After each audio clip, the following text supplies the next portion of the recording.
Bienvenidos de nuevo a Blockstream Talk. Hoy estamos hablando con Tomás Álvarez, CEO y cofundador de Mefeo. Tomás y su equipo están usando Liquid como la tecnología de emisión para las notas promisorias en México. Este mercado de notas promisorias es grande no solo en México, sino en toda América Latina. Las notas en sí son realmente un producto interesante. Son esencialmente activos en portador tokenizados de alto rendimiento.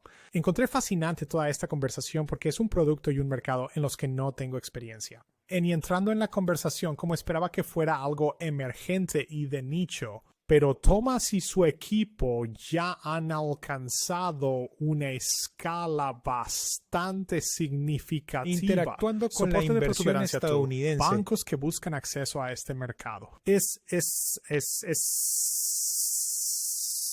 realmente interesante ver cómo Liquid resuelve algunas de las ineficiencias de este mercado, simplificando el proceso de emisión y facilitando las transacciones transfronterizas. Y luego esos beneficios atraen a la corriente principal. Corriente de inversores institucionales. Creo que para mí probablemente hay al menos dos puntos de datos realmente interesantes para llevar de esta conversación. El número uno es que la participación de estos bancos respalda la idea de que la tokenización de los mercados cada vez es más consenso. Esta es la dirección en la que evolucionan los mercados y hemos visto muchos comentarios recientemente sobre esto desde, ya sabes, Hong Kong con la emisión de su último bono verde, comentarios incluso desde la Fed y de titanes de las finanzas como Larry Fink de BlackRock.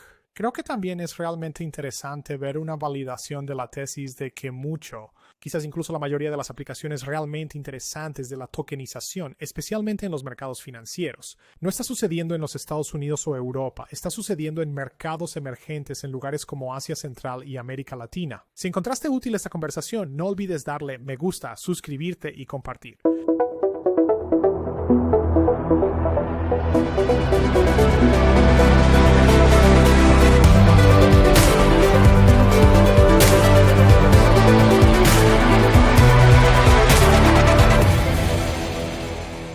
Tomás, muchas gracias por unirte a nosotros hoy, esperando esta conversación.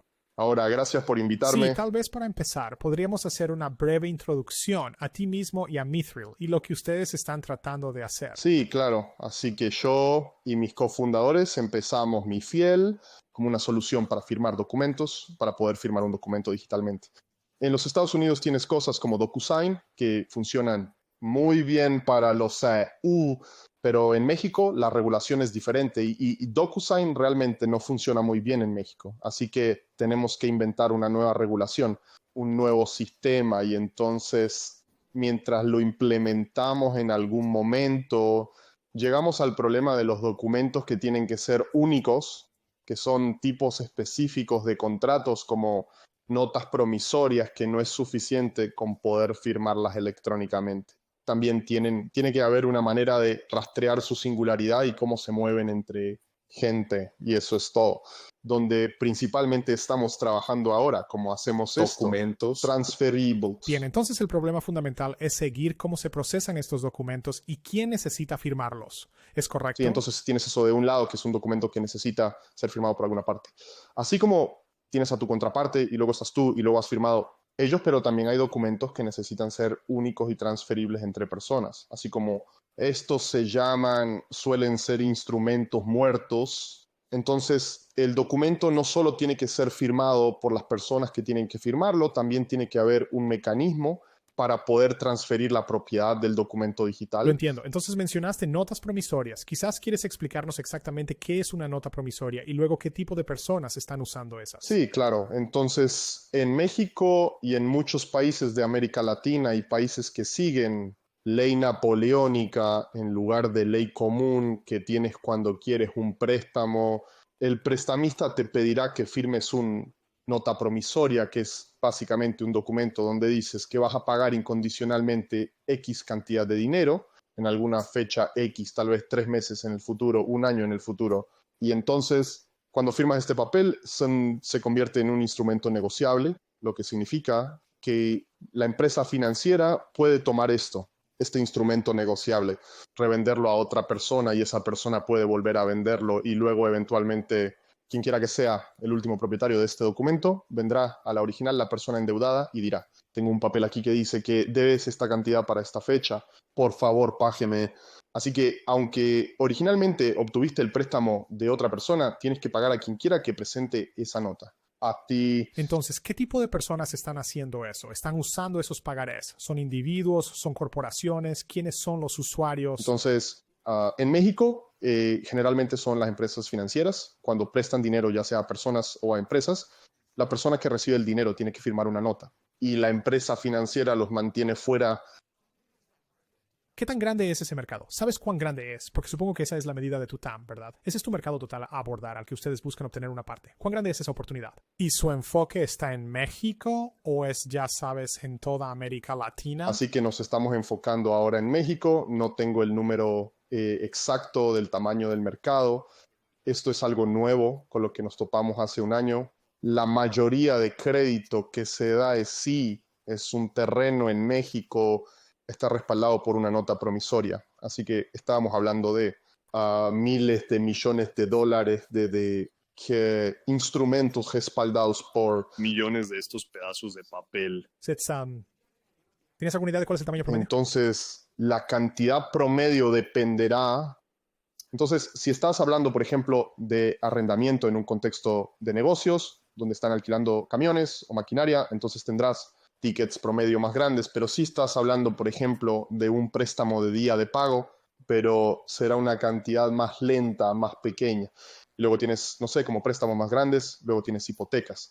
Así que estás hablando de una casa y hay una nota promisoria, así que eso va a ser mucho más. Entonces, en realidad, cualquier tipo de crédito que se otorgue en México generalmente implica una nota promisoria. Vale, interesante. Entonces, ¿esto es como tu primer paso para centrarte en las notas promisorias y luego desarrollarte en ese mercado? ¿O ves tú o ustedes consideran aplicando esta tecnología a diferentes tipos de activos también? Así que hemos estado mirando otros mercados, además de México, otros lugares donde usan notas promisorias, y podemos hablar un poco sobre esas, las particularidades de cada uno de los diferentes mercados más tarde. Y con respecto al tipo de documentos que tenemos, entonces existen muchos tipos de estos documentos.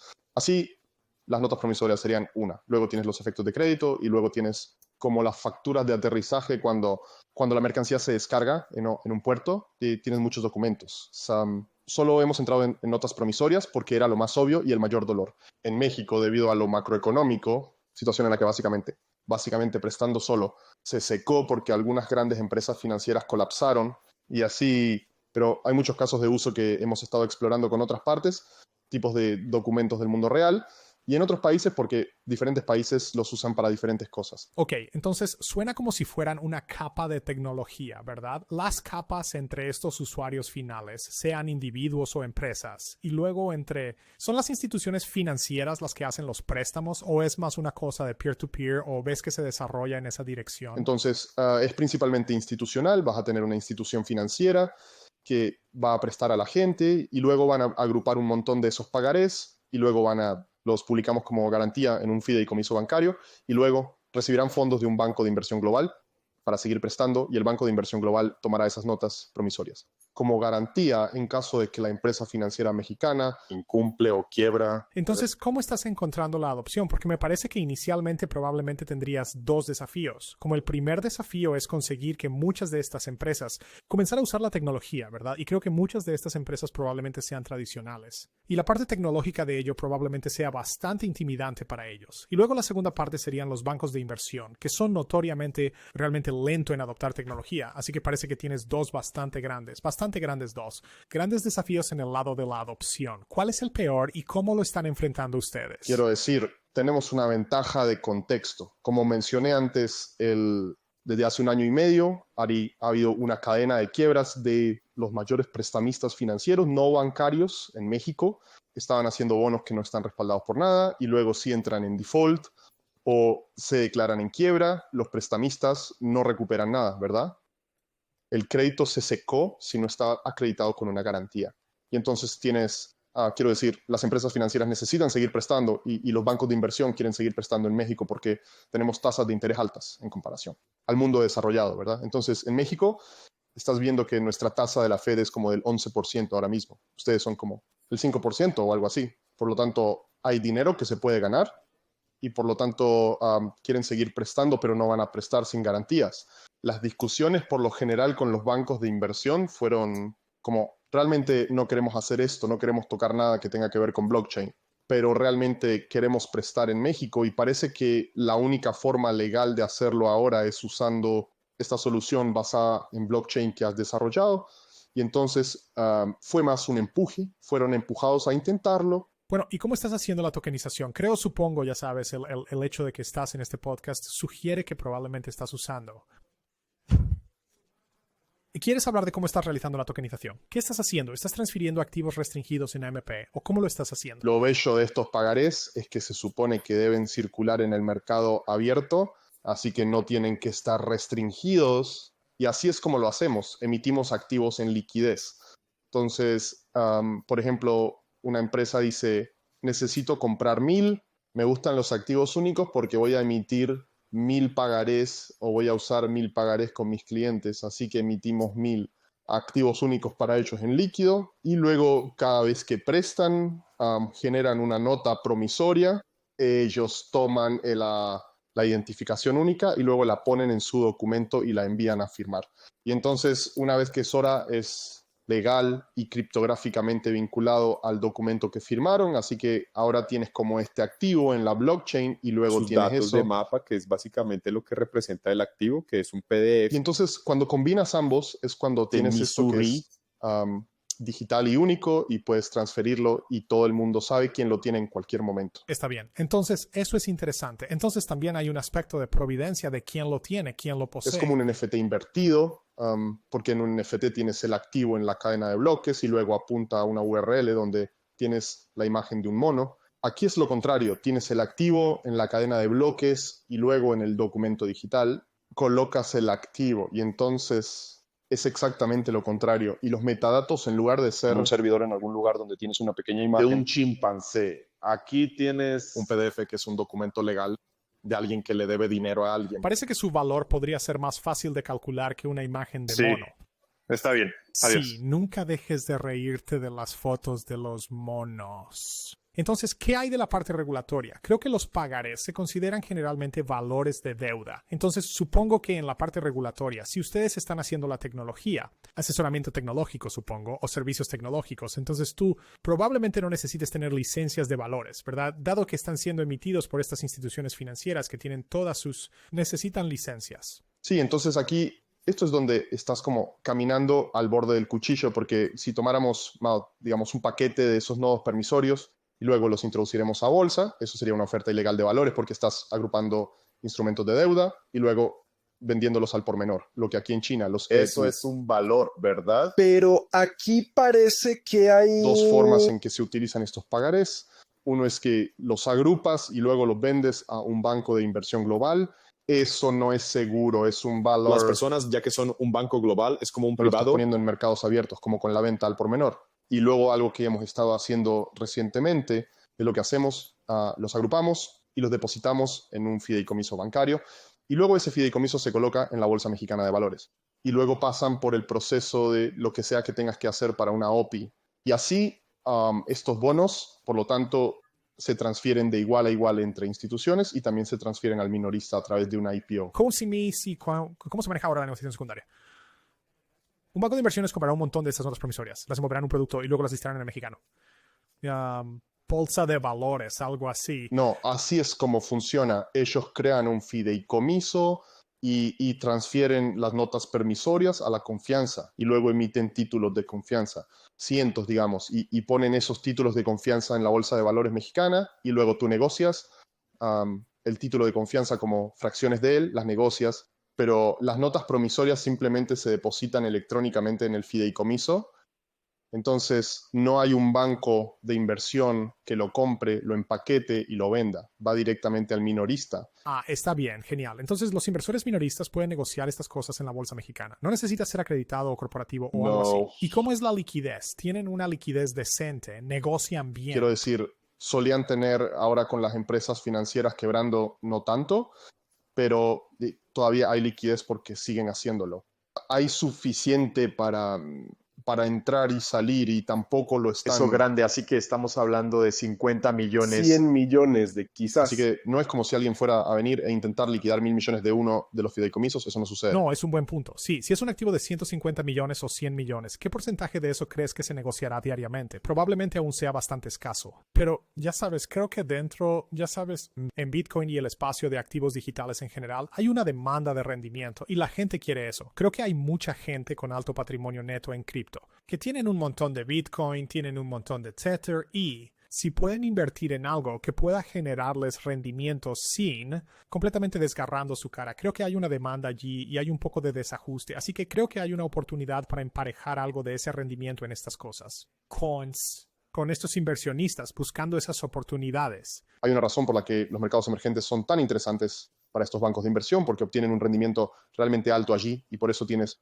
aunque se quemen como Credit Suisse, que perdió como $500 millones con una de las empresas financieras que se perdió hace unos meses, pero todavía están prestando, ahora están pidiendo garantía, pero todavía están allí porque es como que ahí está la acción y ahí es donde está el gran rendimiento y no van a renunciar a eso así. Entonces, pero es así, a menos que seas un mexicano con acceso a la Bolsa de Valores mexicana, tienes que estar en un banco de inversión global para entrar en acción. Entonces tiene sentido que si lo abres a más personas en el extranjero, obtendrían es una buena oportunidad para eso. Claro, y simplemente abrirlo naturalmente a más personas debería aumentar la liquidez también. Simplemente tienes más personas que pueden participar en esto en cantidades menores. ¿Hay planes para hacer eso? ¿Alguien lo está haciendo? Bueno, nadie lo está haciendo porque creo que somos los primeros en usar pagarés en la blockchain para escalar como si fuera un caso de uso. Así que hemos estado pensando en poder agruparlos y luego ofrecerlos a través de mercados secundarios, como en Bitfinex, vi su plataforma. Hay algunas cosas legales que tenemos que analizar, pero está dado que estos promisorios son digitales y pueden moverse, permite que una recaudación de capital más eficiente para las empresas mexicanas que están buscando el capital. ¿Y qué piensas sobre el apetito del mercado para eso en el mundo cripto? Porque mi visión en el mundo de los activos digitales y Bitcoin es que hay claramente un hambre de rendimiento, como la gente quiere obtener un retorno. Y creo que se está abriendo una oportunidad después de todas estas explosiones en los últimos 12 o 18 meses. Y creo que esta estructura que estás armando con notas promisorias y que también tenemos con los valores es simplemente mucho más transparente. Ya sabes, es un gran avance porque hay obligaciones claramente definidas que los emisores tienen que hacer. Todos los detalles están ahí para las personas, dispuesto y capaz de investigarlos. Así que creo que es una cosa mucho más segura para los inversores que, mucho más especulativo, como un rendimiento de protocolo o algo por el estilo. Sí, claro. Quiero decir, estas son deudas que pertenecen a empresas e individuos mexicanos. Así que por supuesto, hay tasas de incumplimiento, pero hay la forma en que se establecen estas cosas. Analizan el paquete de deuda que estás colocando y dicen, bueno, esto probablemente tendrá una tasa de incumplimiento del 8%, lo que sea, y luego lo valoran, ¿verdad? Así que estos son instrumentos de rendimiento, pero también no lo son. Los usos del protocolo son en realidad esto es eso, y por lo tanto es un instrumento muy conocido y es fácil de apreciar relativamente, a un precio y relativamente fácil de saber cuál será el retorno respondiendo a las condiciones. Entonces, este tipo de cosas que involucra contratos e instituciones financieras y seguridad, esto es claramente finanzas centralizadas, ¿verdad? ¿Crees que hay una forma en que esto podría evolucionar? Como una estructura de tipo DeFi más. Bueno, no sé si está centralizado porque creo que la diferencia aquí es que cuando tienes una acción, que también es una de estas cosas en México, tiene la misma legalidad, marco como el nodo permisorio, las acciones deben depositarse en un repositorio central con una bolsa de valores mexicana. Lo mismo en los EU, lo mismo en todas partes. Hay una bóveda donde pones los papeles y luego se emiten. En todas partes, sí. Exactamente. Notas promisorias no tienen eso. Eso no existe. México no tiene esa bóveda para notas promisorias. Por lo que entonces es descentralizado en el sentido de que no hay nada inherentemente centralizado en él, porque aquí, quiero decir, el banco de inversión número 1 quiere comprarlo, tal vez no sean ellos, y luego los agrupas y se lo das al banco de inversión número B o número 2. Entonces es esencialmente diferente porque no tienes un repositorio central donde todo tiene que estar, que es el punto centralizador cuando tienes como un talus o insectus de guirnalda. Sí, me refiero a mi pregunta sobre los valores restringidos de transferencia, porque la principal preocupación con estas cosas es que tú eliminas el KYC-AML. Parte de él, ¿verdad? Entonces, si obtienes algo como una acción y luego la emites en un RC20 y luego lo envío a Osama Bin Laden o alguien así, ¿verdad? Como si eso fuera un problema y eso es lo que a los reguladores no les gusta. No quieren que tú tomes el proceso de seguridad normal y luego a través de esto como si fuera. Estás reestructurando, lo conviertes en un activo al portador. No creo que haya reguladores en ningún lugar que les gusten particularmente los activos al portador. Entonces es por eso que pregunté sobre los activos con restricciones de transferencia, porque así es como lo hacemos con, por ejemplo, el BMN. Porque entonces tenemos una lista blanca y luego la gente puede comerciarlo de persona a persona en Telegram, porque todo está dentro de ese marco de trabajo en la lista blanca. Entonces Entonces, ¿han pensado en emplear ese tipo de mecanismo? Bueno, es porque lo que estás describiendo ocurre porque tomaste algo que estaba en una base de datos centralizada donde hay controles quién puede poseer estas cosas y cómo puedes participar en la bolsa de valores. Luego intentas replicarlo en otro lugar y no tienes que jugar según esas reglas. Las notas promisorias en México no juegas, no tienes que hacer KBC, eso.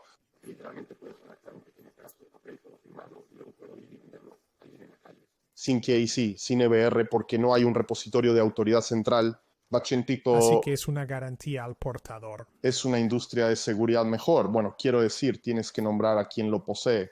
Entonces, no es simplemente como quien tenga este pedazo de papel, tienes derecho a ello, tienes que ponerle un nombre, pero el nombre está en el mismo pedazo de papel cuando es un pedazo de papel en el que escribes, paga al orden de Jesse, y luego simplemente te lo doy y es tuyo, y luego vas y cobras la deuda y nadie va a preguntar, espera, ¿de dónde vino esto? O no, aquí dice que es mío, me fue endosado por Thomas, quien era el dueño original. Tengo la sensación de que ese concepto será muy popular en el mundo de Bitcoin. Adiós.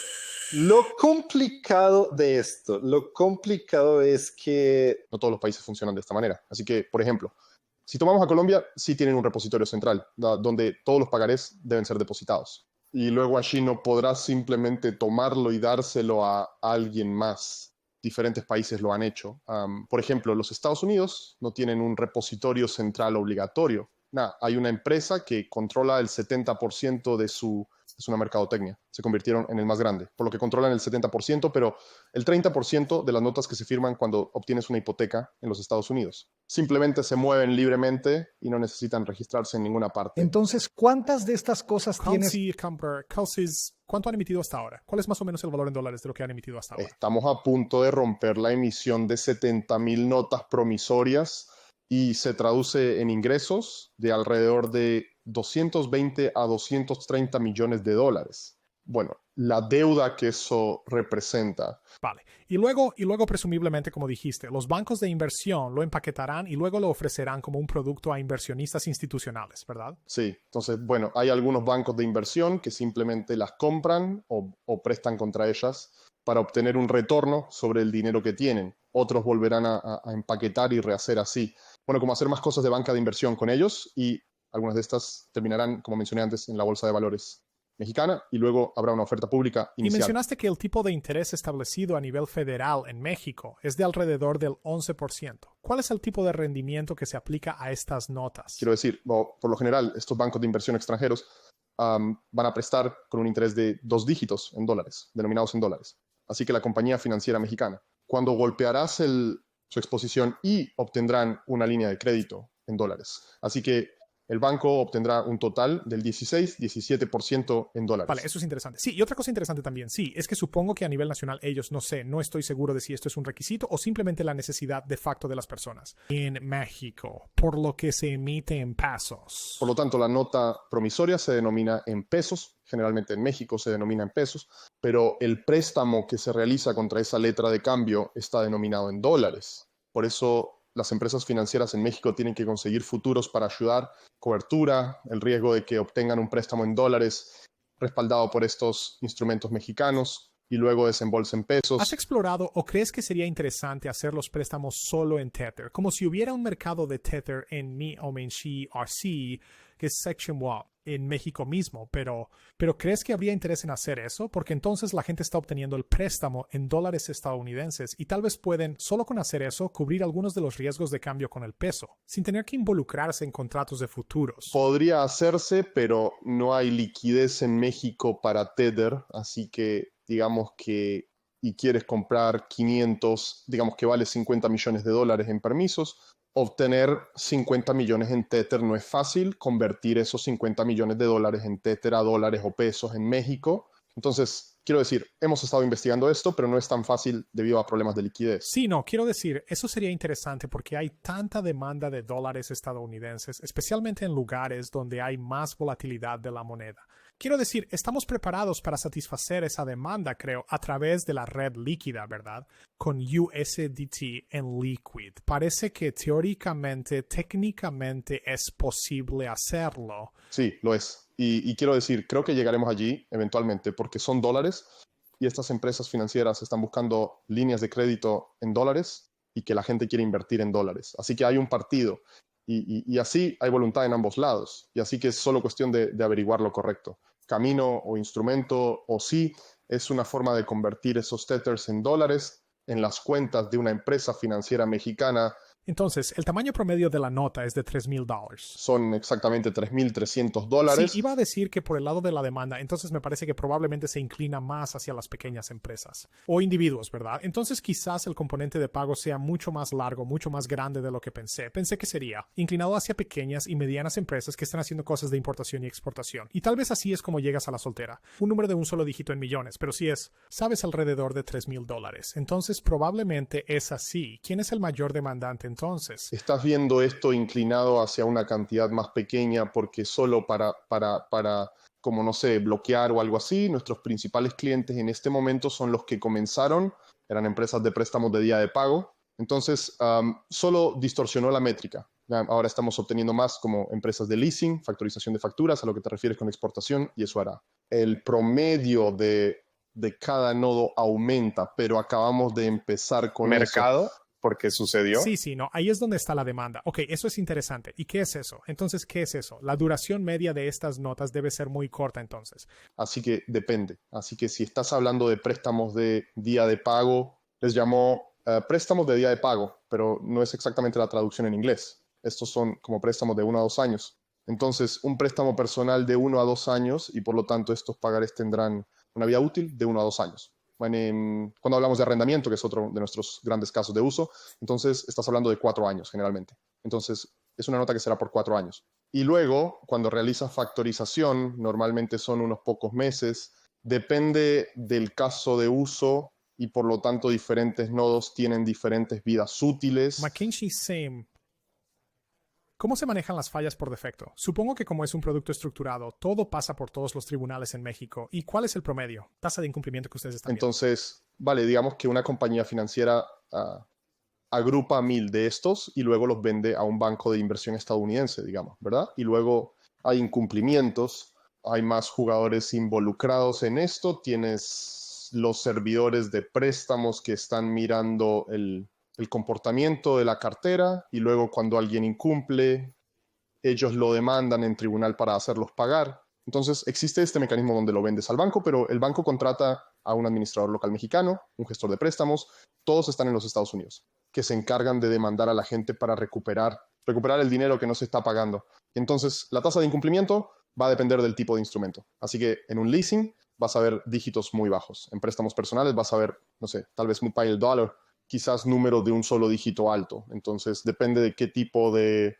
Es un producto... Sí, y supongo que la idea es que en promedio tienes suficientes préstamos que unos pocos incumplimientos no afectan realmente el total. A menos que te encuentres con la crisis de la vivienda de 2008 y entonces todo explota. Sí, exactamente. Bueno, sí, no hay nada que hacer, pero quiero decir, por lo general, el leasing. Así que cuando es un leasing, la nota promisoria, luego vas a tener los activos menos valiosos.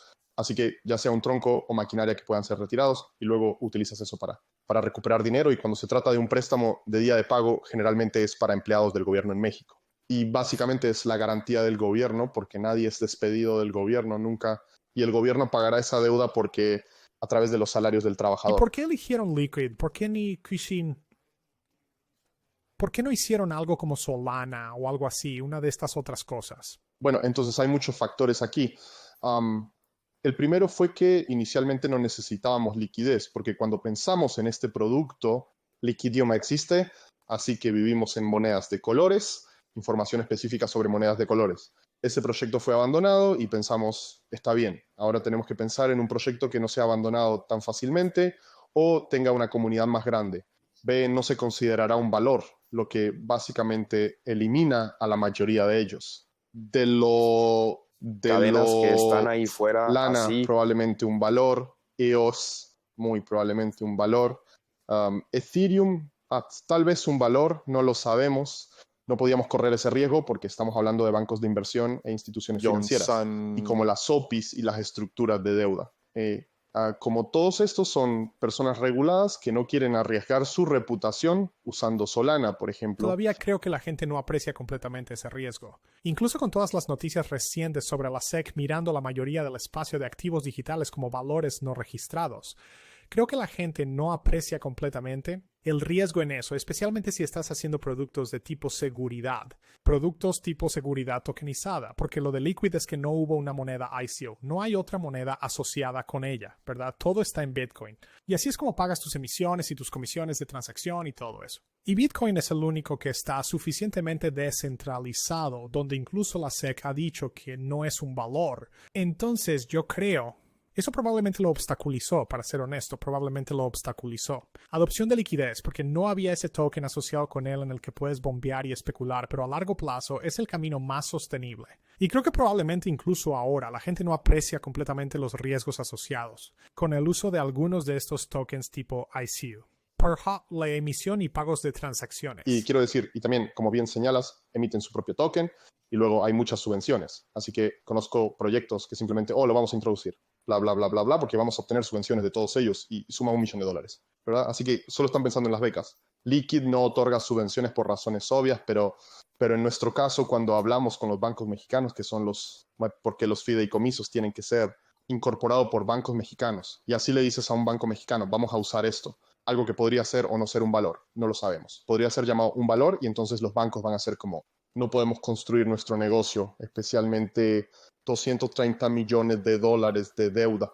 en algo que podría llamarse un valor en 3 años sería una catástrofe. Así que realmente están muy interesados o realmente conscientes sobre qué blockchain van a usar, y eso fue lo primero que nos preguntaron los bancos mexicanos, los bancos de inversión globales. ¿Qué blockchain estás utilizando? Y diríamos, estamos usando Litecoin, vamos a migrar. Lo siento a Liquid, y decían, está bien, si hubieras dicho que estás usando EOS o Algorand o algo así, habríamos dicho que no podemos hacerlo. Eso es interesante. Entonces, ¿son lo suficientemente sofisticados para hacer esa pregunta? ¿O ustedes son algo así como guiándolos y dándoles presentaciones y diciendo, oye, aquí están los riesgos, o ya lo hacen, están al tanto, ya entienden eso? Ya tenían muchos riesgos en mente cuando hablamos con ellos. Recuerdo este gran banco de inversión global, decían, tenemos 2 problemas. 2 cosas que no nos dejan dormir por la noche con respecto a tu solución. Bueno, la cuestión de seguridad está fuera de juego porque no estás utilizando blockchain de seguridad. Pero primero, ¿qué sucede si nuestras direcciones son ensuciadas por direcciones sancionadas por OFAC? Equipo. Y eso fue si alguien descubre que estas son nuestras direcciones y luego, solo para ver arder el mundo, nos cubren con transacciones sancionadas por OFAC, lo que hace es número 1. Y luego estaba el número 2, no podemos sostener la criptomoneda en nuestro balance. Nada en absoluto. No Bitcoin, no Litecoin, no Ether, nada. Así que tienes que encontrar una manera... Por razones regulatorias, ¿verdad? Exactamente. Incluso si es solo $1 para hacer transacciones, no podemos retenerlo. No querían... Tienen direcciones públicas conocidas y no querían tener que mantener ningún tipo de criptomoneda, incluso si es $1. Entonces, ¿cómo resuelves eso? ¿Quién tiene las direcciones? ¿Quién las gestiona entonces? Así que nosotros... Tienen que hacer mucho ida y vuelta legal con su firma de abogados estadounidense, que era básicamente ellos pagan a un custodio, pagan a una compañía mexicana para que sea un registrador que consigue para, ¿cómo se dice? Para registrar en la base de datos que es líquida que este activo no pertenece a esto. Por lo que en lugar de decir llaves y custodia, eliminamos todo eso y volvemos a lo básico, que es las llaves son solo una forma de escribir en la base de datos, así que eres un registrador. Contratas a un registrador que va a escribir cosas en Adobe para Eso, ti. ya sabes, históricamente ha sido uno de los impedimentos para la participación del dinero institucional en el espacio. Es simplemente que el sistema heredado está estructurado para tener depósitos y custodios y cosas así. Y típicamente, ya sabes, incluso los gestores de activos no son capaces de custodiar sus propios activos. Así que necesitas tener cosas un poco alejadas de ellos, aunque sea. Sabes, es mucho más eficiente poder administrar tus propias billeteras, ya que necesitas tener un sistema donde sabes, de alguna manera, trabajando alrededor de la estructura del sistema heredado. Sí, quiero decir, aquí el prestamista es el que está haciendo esto como registros, así que nosotros solo, el servicer del préstamo simplemente absorbió esa necesidad y el custodio desapareció así. Estas estructuras suelen tener custodios, generalmente donde hay un lugar físico donde depositas los pedazos de papel. Esos ya se han ido y por lo tanto el custodio se ha ido, y así que ahora no hay custodio, hay un registrador que es el servicer del préstamo. ¿Cuál es tu plan para la dominación global? ¿Cómo te ves en 12 o 24 meses? ¿Cómo ves que esto se desarrolla para ustedes? Entonces, el mercado mexicano todavía está creciendo mucho. Entonces, 70,000 pagarés no son nada en comparación con el volumen de pagarés que se mueven todos los días en México. Así que estamos para seguir construyendo aquí, que creo que México es una tormenta perfecta para usar blockchain, para hacer un tipo muy específico de... Y todo está alineado y todos los jugadores realmente no quieren hacerlo, pero tienen que hacerlo. De lo contrario, no pueden seguir haciendo negocios. Pero también estamos mirando a otros países que tienen no casos de uso exactamente similares, pero sí utilizan este tipo de documentos que deben ser instrumentos negociables y que no están registrados en un repositorio central en la nube país. Así que hemos identificado un montón de países, un montón de casos de uso y así que estamos investigando esos. Y con suerte en un año o dos estaríamos en 5 países, digamos, haciendo 5 casos de uso diferentes con esto. ¿Está El Salvador en tu lista? ¿Ese régimen es interesante para ustedes? Me gustaría decir que sí, pero es un no porque es una economía muy pequeña. Por lo tanto, los instrumentos negociables que circulan en El Salvador probablemente sean muy pequeños y realmente no necesitas un gobierno amigable, como un gobierno amigable con Bitcoin para impulsar lo que estamos haciendo. De hecho, el gobierno mexicano es muy hostil a todo lo que tiene que ver con cripto. El Banco Central de México odia el cripto, pero encontramos este caso de uso en el que el Banco Central no tiene nada que hacer y a los reguladores les gusta porque dicen el riesgo de tener un repositorio central como Colombia no es algo en lo que queríamos pensar o tener que regular. Entonces, la solución que tienes es buena y nos gustan, así que seguimos haciéndolo. Entonces, para El Salvador, quizás la parte interesante podría ser para la parte de trading secundaria, ¿verdad? Con la estructura que están desarrollando. ¿Sabes? Su marco de activos digitales y cómo se aplica a cosas como los tokens de seguridad. Quizás la oportunidad aquí podría ser atraer a algunas de estas instituciones de servicios financieros con las que están trabajando y luego darles una mejor liquidez en el lado de la negociación secundaria, porque estoy seguro de que apreciarían tener más liquidez en este tipo de activos. Exactamente. No se trata de emitir pagarés en El Salvador.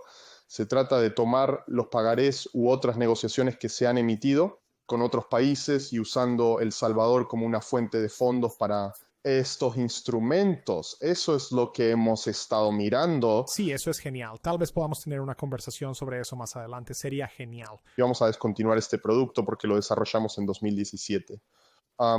No tuvo ninguna atracción en absoluto. Sí, eso es muy temprano. Es asombroso. Sí, porque realmente nos gusta blockchain. Así que desarrollamos esto, lo sabíamos, que los pagarés en México se usaban de esta manera, pero las condiciones del mercado no estaban presentes. Nadie lo entendió y no había necesidad. Luego, eventualmente, algo cambió, que fue una gran compañía financiera en México explotó y no pagó a sus inversores. Y entonces los inversores estaban como, bueno, necesitamos el colateral, también necesitamos tener activo y los pagarés se consideran activos privados. Necesitamos activos para respaldar esto. Y luego, cuando las empresas empezaron a cambiar a eso, haciéndolo en papel, dicen que esto no es escalable si seguimos haciéndolo en papel. Todo el mundo va a pedir los pagarés y tenemos a millones de piezas de papel. Como eso no escala y de repente fue como lentamente y luego despacio. No sé cómo lo dicen con Bitcoin. Y así pasamos de 0 a casi $250 millones en estos instrumentos en un año. Eso es salvaje. Bueno, eso es realmente interesante. Y entonces eso nos llevó a mirar el producto y ahí fue donde descubrimos que al menos lo que pensamos es líquido. El caso de uso específico es donde tienes esto. Documentos que son negociables, que no tienen un repositorio central para ser enviado a... Creo que eso es un punto dulce. Hay muchos en muchas diferentes partes del mundo. Encontrarás este tipo de documentos que, son muy oscuros y la mayoría de las personas no saben que existen, pero están de vuelta en el comercio en todas partes. Estamos muy emocionados de investigar esas cosas. Sí, eso es interesante. Cuando, ya sabes, en 2017, durante ese periodo, estaba trabajando en un banco y estábamos viendo cómo podríamos querían aplicar blockchain a sistemas de procedencia, ¿verdad? Así, nuestro banco era grande en minerales y minería. Y dijeron, ¿sabes? Hay montones de mineral de hierro en China, por ejemplo, con como 5 personas que tienen reclamaciones sobre ello. ¿Existe una forma de estructurar esta tecnología para ayudarnos a averiguar quién lo posee? Y eso. Así que es algo similar. Y creo sí, quizás eso es un ángulo interesante para entrar en algunas de estas compañías de servicios financieros, es que cuando se vuelve tan difícil manejar el activo físico. ¿Sabes? Existe una aplicación de esta tecnología para ayudarnos a hacer eso y parece que eso es lo que estás haciendo. Hay una diferencia aquí. Estás hablando de un activo físico.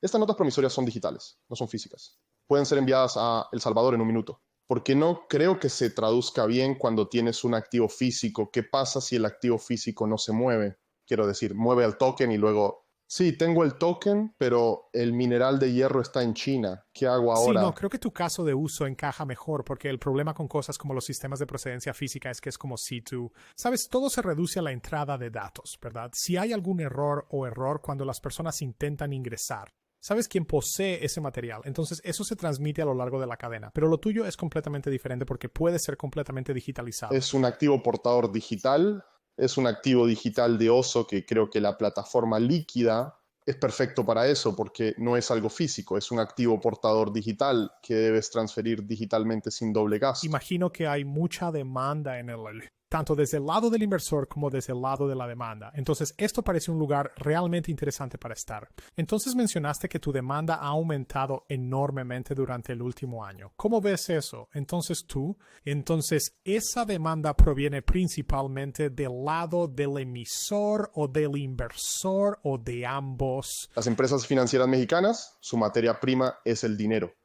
Lo necesitan para prestar, de lo contrario, se declaran en quiebra, ¿verdad? Y entonces necesitan fuentes de financiamiento. Y los prestamistas están buscando rendimiento, especialmente ahora con todo, necesitas rendir ahora mismo. Es el momento en que la gente está buscando rendimiento y así. Entonces, la única forma de obtener rendimiento es que necesito prestarte dinero. Pero ustedes han incumplido en el pasado, así que no puedo simplemente prestarles dinero, necesito garantía. Y la única garantía que tienes como empresa financiera son estas notas promisorias. Así que es como algo obvio.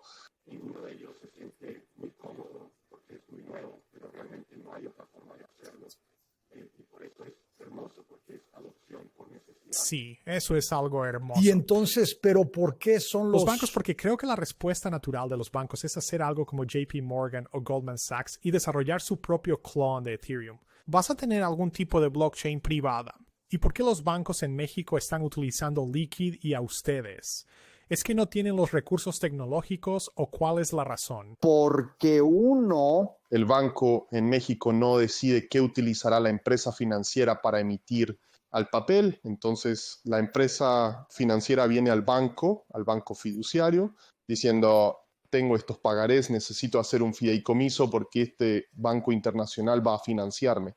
Correcto. Por lo tanto, fuimos con las empresas financieras para decir que esta es una forma digital de hacerlo y por lo tanto ya son digitales y las tenemos digitales. Y luego el banco de inversión en el extranjero lo miran y dicen, bien, te prestaremos, así que o me transfieres pedazos de papel físicos con todos los costos que eso implica, o probemos esto digital que parece también cubrirme, en el sentido de que si quiebras, aún podré cobrar las apuestas en este pagaré. Y lo digital me facilita las cosas porque no tengo que preocuparse por los custodios y tal vez los documentos se pierdan. Lo que sucedía mucho, hubo mucho fraude con respecto a eso, así que la compañía financiera dijo queremos tenerlos digitales porque nos facilita su transferencia.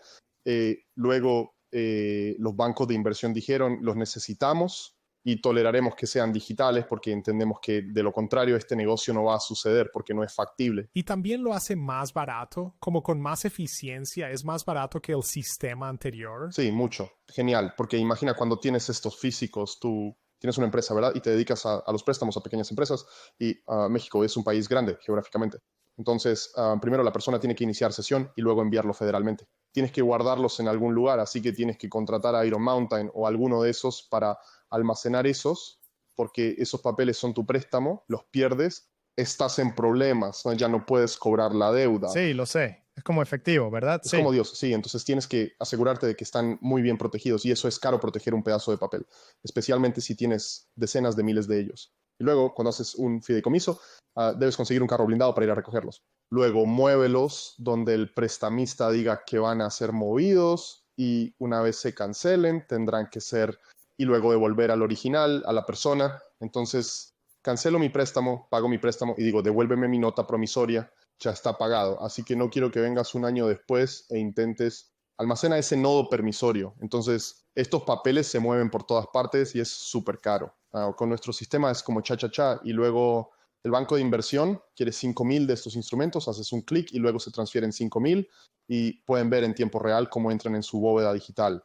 Y luego dicen, chequeamos, hemos recibido, aquí está el dinero. Es Aprecio tu hermoso. tiempo hoy y luego, sabes, aprender sobre una parte de este mercado de la que no tenía idea. Creo que esto es realmente interesante y creo, sabes, probablemente haya mucho de oportunidades para colaboraciones con Bitfinex Securities y más cosas en el lado líquido también. Así que esta es una parte realmente interesante del mercado y te agradezco que vengas hoy y nos enseñes sobre esto.